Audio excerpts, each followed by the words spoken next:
A person dying early is definitely a part of their payment for the sin, but also it eliminates their ability to do tshuva. It eliminates their ability to gain further reward and do mitzvot. So it's not an ideal. I can tell you that the Sharet Tshuva in the fourth gate on the categories of atonement, talks in section 11, says if a person violates a din karet, meaning a capital punishment administered by heaven or by the BEIT, and he does tshuva, since there is no forgiveness for such a sin without suffering, the tshuva just suspends the punishment while the suffering is what purges the sin. He should focus on doing mitzvot that shield a person from suffering, such as the mitzvah of giving tzedakah, for his deed can rescue one even from death. As the pasuk says, tzedakah tetzil mimavet, that charity delivers one from death, and a person who has no money for performing charity should at least speak affirmatively for the poor person and be a mouthpiece on his behalf in requesting others to help him. Meaning he should try to help other people that don't have money get money. So you encourage other people to donate. It's even greater than you donating yourself. As the sages said in Gemara Bava Kama, one who persuades others to give charity is greater than the one who actually performs the mitzvah.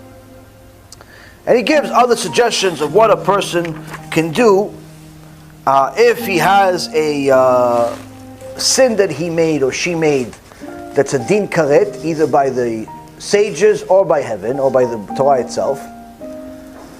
He says this type of sin is not something you could just get rid of just because you stop making it.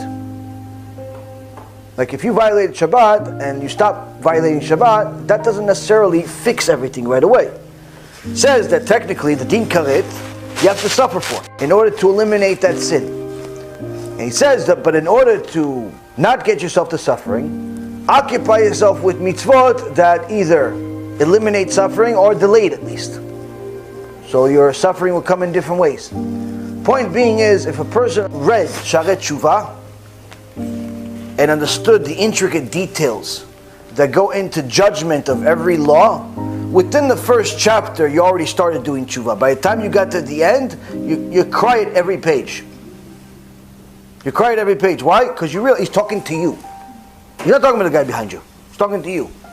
You think you're righteous? Yeah, it's you. No, but I'm a rabbi. Yeah, exactly, you. No, but I'm a student. You. Yeah, you. Anybody, you. He's talking to you.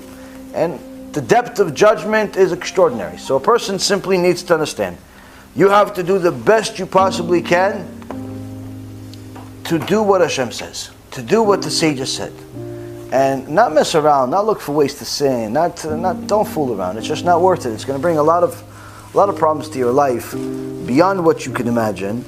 And again, why learn the hard way? Why learn the hard way? So, as far as a person that gets death penalty by violating a rabbinical mitzvah, yeah, there is a benefit to it in the sense that it's part of his tshuva, but there's a very big downside, because had he just done tshuva without dying, he could have done a lot more mitzvot and gone to Gan Eden.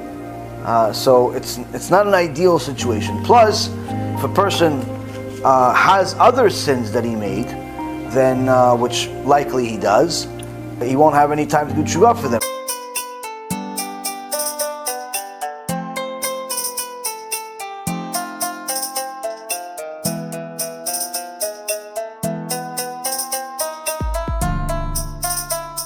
Let me know what you think, and make sure to share it, because other people need to learn too.